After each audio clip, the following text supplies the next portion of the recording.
Eu preciso reconhecer aqui, o grupo Porta dos Fundos tem acertado num vídeo atrás do outro.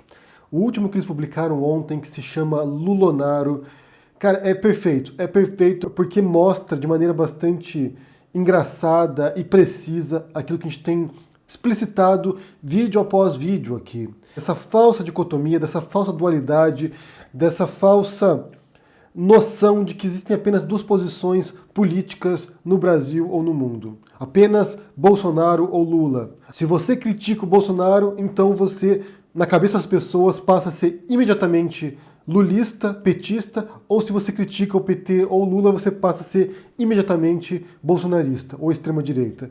E isso é completamente equivocado, é completamente errôneo. Eu quero que vocês assistam esse sketch do Porta dos Fundos, porque é perfeito e de fato mostra aquilo que está se dando às pessoas. Essa incapacidade de pensar as diferentes posições políticas existentes, que são infindas. Entre um espectro político e outro, você tem inúmeras posições políticas possíveis que não se resumem apenas a PT ou a Bolsonaro ou apenas a fascista e comunista. Existem várias posições possíveis e totalmente legítimas. Você não é obrigado a comprar esses extremos. Só para citar um caso aqui, um exemplo concreto disso, logo após a vitória do Bolsonaro, o Nando Moura me desafiou para um debate aqui.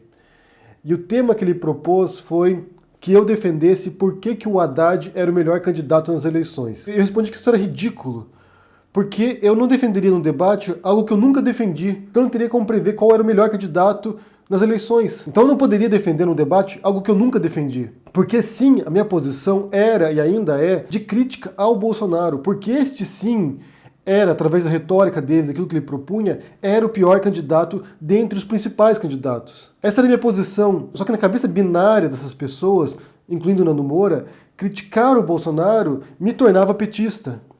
Sendo que eu não defendia o PT. Se você olhar aqui, dentre os meus 1.400 vídeos aqui no canal, não sei quantos vídeos tem aqui, mas tem mais de 1.400, quantas vezes eu vim aqui defender candidato, defender político. Então criticar o Bolsonaro não me tornava outra coisa. Como eu disse, essa é uma falsa dualidade que não existe na realidade. Você pode criticar o capitalismo e não ser anticapitalista. Você pode criticar o Bolsonaro e não ser petista. Você pode criticar o comunismo e não ser anticomunista. Você pode criticar o PT e não ser antipetista. Mas o que eu sinto são duas coisas, na verdade. Que, por um lado, as pessoas são incapazes de realmente pensar nas sutilezas do mundo, são incapazes. Elas não têm essa capacidade reflexiva para isso. E, por outro lado, tem agentes políticos, tem pessoas que são mal intencionadas, desonestas e que utilizam essa falsa dicotomia, essa falsa dualidade para fins políticos, para fins de arrebanhar seguidores. Então você tem as duas coisas. Na minha visão, tem dois grupos que caem mais facilmente nesse tipo de falsa dualidade. Primeiro, você tem jovens. Eu digo isso porque eu já fui jovem e eu buscava na minha adolescência, na minha juventude, respostas definitivas sobre o mundo. Ou era preto ou era branco. Ou era verdade ou era falso. Eu buscava respostas absolutas. E o fato de ter dificuldade para encontrá-las me deixava muito angustiado. Quando eu lia diferentes autores e cada um parecia ter razão e eu não conseguia distinguir qual deles estava certo, isso me causava uma tremenda angústia, porque eu precisava saber, eu precisava dessas respostas. Para mim era importante isso. Então eu vejo que muito jovem acaba comprando pacotes fechados teóricos, conceituais, ideológicos, religiosos, às vezes dogmáticos, porque eles também precisam desse tipo de resposta fechada e definitiva sobre o mundo. Aqui, nesse autor, ou nessa religião, ou nessa igreja, ou nesse livro você encontra a resposta fechada. Aqui está a resposta. Porque não saber, ou reconhecer que a gente não tem os elementos necessários para compreender as coisas, isso é muito angustiante mesmo. Então quando você é jovem, você tende de fato a embarcar nesse tipo de doutrinas, dogmas, porque é conveniente para aplacar esse tipo de angústia. E quando você vai crescendo, muitas pessoas mesmo, passam a entender que as coisas não são tão preto no branco assim.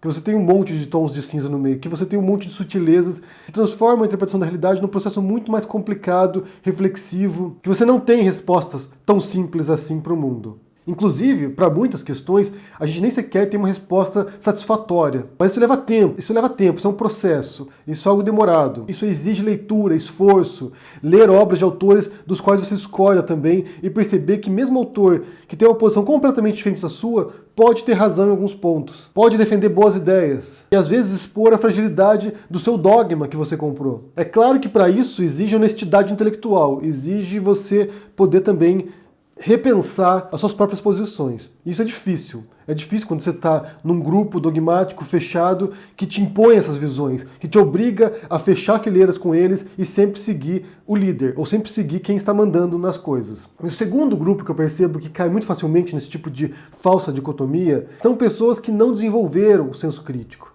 Quando você estuda o Piaget, que é um psicólogo, ele diz que tem 4 estágios de formação no nosso processo cognitivo, de conhecimento do mundo, de interpretação do mundo, de acesso ao mundo, interpretação do mundo. E o último estágio que ele chama de operações formais, que é a formação do pensamento abstrato, que é a formação desse pensamento crítico, que se dá na maior parte das pessoas durante a adolescência, dos 11, 12 anos em diante. Mas não dá para ignorar que muita gente tem esse processo de pensamento abstrato bastante deficitário, bastante deficiente. Seja por ausência de educação formal, seja porque não houve esse estímulo. Eu mencionei ontem aqui no vídeo o Gessé Souza, e ele tem um ponto interessante que ele fala sobre a formação do conhecimento das pessoas, da inteligência das pessoas, e como isso não é dado, e como isso aí não é algo espontâneo, como isso é um estímulo.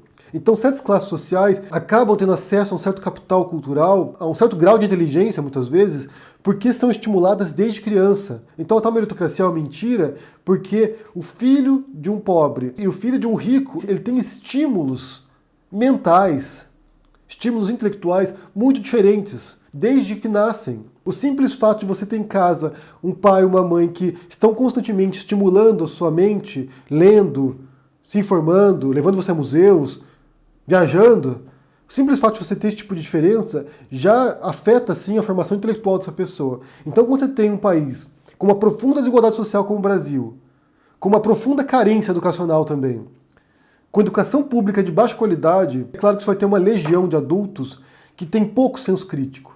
E é claro que isso não é voluntário, a pessoa não escolheu isso, ela não foi estimulada a isso. Então é difícil você estimular esse tipo de reflexão sofisticada, refinada nessas pessoas que não tiveram esse preparo, esse treinamento durante a vida inteira delas. Você não pode exigir de uma pessoa que cresceu num lar fundamentalista religioso, por exemplo, que ela tente pensar o mundo em suas sutilezas, religiosas, por exemplo, que tem outras religiões do mundo que têm visões completamente diferentes da dela, e que são igualmente legítimas, e que não existem respostas transcendentais, bíblicas para explicar o mundo. Então esses dois grupos em particulares são presas fáceis para políticos demagogos e populistas. E aqui é importante definir populismo porque eu percebo também que as pessoas não sabem o que é populismo. Talvez a concepção delas tenha a ver com alguém que fala com o povo. Não sei, realmente não sei o que as pessoas pensam quando elas ouvem a palavra populismo. Deixa aqui no comentário o que você pensa que isso quer dizer, antes de entrarmos na definição dela. Para definir populismo, eu quero citar um autor que eu já mencionei aqui em outras circunstâncias, que é o Cas Mudde, que é um autor que trabalha com a ascensão da extrema-direita na Europa, principalmente, e ele é um dos principais autores que trabalha com a noção do populismo da extrema-direita. E eu vou citar aqui um artigo dele, do Cas Mudde, com o Cristóbal Rovira Kaltwasser, que é um autor latino-americano. E os dois trabalharam num texto aqui chamado Voices of the Peoples, Populism in Europe and Latin America Compared, que seria, em português, Vozes dos Povos, comparação entre o populismo da Europa e da América Latina. E aqui eles definem o que é populismo. Então diz o seguinte: é uma ideologia difusa que considera que a sociedade é, em última instância, separada em dois grupos homogêneos e antagônicos: o povo puro versus a elite corrupta, e que defende que a política deve ser a expressão da volonté générale, isto é, a vontade geral do povo. Então vamos explicar o que isso quer dizer. Então, segundo a definição do Cas Mudde e do Kaltwasser, que parte de vários trabalhos anteriores sobre o populismo, sobre a ascensão de partidos extremistas no mundo, o populismo é uma ideologia que não é muito nítida, na verdade, ela pode estar em diferentes espectros ideológicos, tanto à esquerda quanto à direita, e tradicionalmente o populismo era de esquerda, depois foi mudando, foi migrando para a extrema-direita também, que pensa que o mundo se divide entre dois grupos: nós, o povo, e os outros, e uma elite corrompida que quer oprimir o povo, ou que quer retirar os direitos do povo. Segundo o Mudde e o Kaltwasser, Na América Latina você tem preponderância de partidos ou de grupos populistas de esquerda, enquanto na Europa, recente agora, de uns anos para cá, você tem a preponderância de partidos populistas ou grupos populistas de extrema direita. Então, para eles, por exemplo, Evo Morales, Hugo Chávez, Getúlio Vargas, Perón são populistas de esquerda, enquanto que na Europa, por exemplo, você tem partidos como Vox, como a Frente Nacional na França, ou o Fidesz na Hungria, com o Orbán, são partidos populistas de extrema-direita. Basicamente o que você tem é justamente essa oposição entre nós, o povo, nós que representamos a vontade do povo, o que o povo quer, e um grupo que controla a sociedade e que são os inimigos a serem derrotados. E segundo os autores desse artigo, na América Latina você tem uma oposição econômica, então você tem o povo, pobre, trabalhador, em oposição a elites econômicas, a uma oligarquia, a banqueiros, ao imperialismo norte-americano, enquanto que na Europa você tem uma questão de identidade. Então nós, os alemães puros, os verdadeiros alemães, em oposição aos imigrantes, refugiados, aos muçulmanos que estão invadindo o país. Então é uma questão de identidade nacional, e não uma questão necessariamente econômica. E vale lembrar também que o populismo estava no nazismo. O Hitler era populista. Ele dizia que ele era a voz do povo, das Volk, o povo alemão, que ele representava o povo alemão, e no caso do nazismo você tinha uma questão étnica que se perdeu ao longo dos anos. Embora você tenha esse aspecto de supremacia branca em muitos partidos extremistas de direita no mundo, a questão étnica não é tão central como ela já foi. Hoje em dia tem mais a ver com a questão de identidade mesmo. O mundo cristão ocidental contra os invasores islâmicos, orientais. Vale lembrar que esse artigo aqui ele é de 2011, então o Moody e o Kaldewasser não acompanharam nesse artigo em particular a ascensão da extrema-direita na América Latina. Então eles não viram o Bolsonaro chegando ao poder, que seria também um governante populista, de extrema-direita nesse caso. Alguém que utiliza também essa noção de identidade cultural, contra os comunistas, contra a esquerda, ou seja, reproduzindo bastante uma retórica que se parece em certos elementos com a retórica populista na Europa. E de fato, como eu disse, esse populismo ele explora essa incapacidade reflexiva das pessoas, de compreender que entre esses dois grupos antagônicos, entre o povo e a elite, tem um monte de posições que não se encaixam nessa polarização, não se encaixam nessa divisão entre Lula e Bolsonaro, que não se encaixam nessa divisão entre comunismo e fascismo.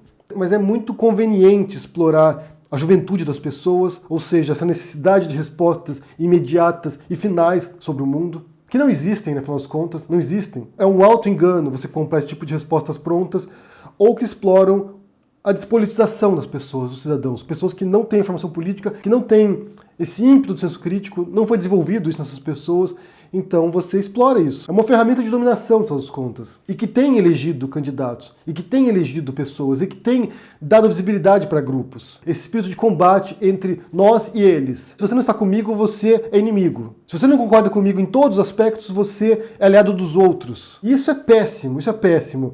Como eu disse ontem, talvez isso seja o novo normal.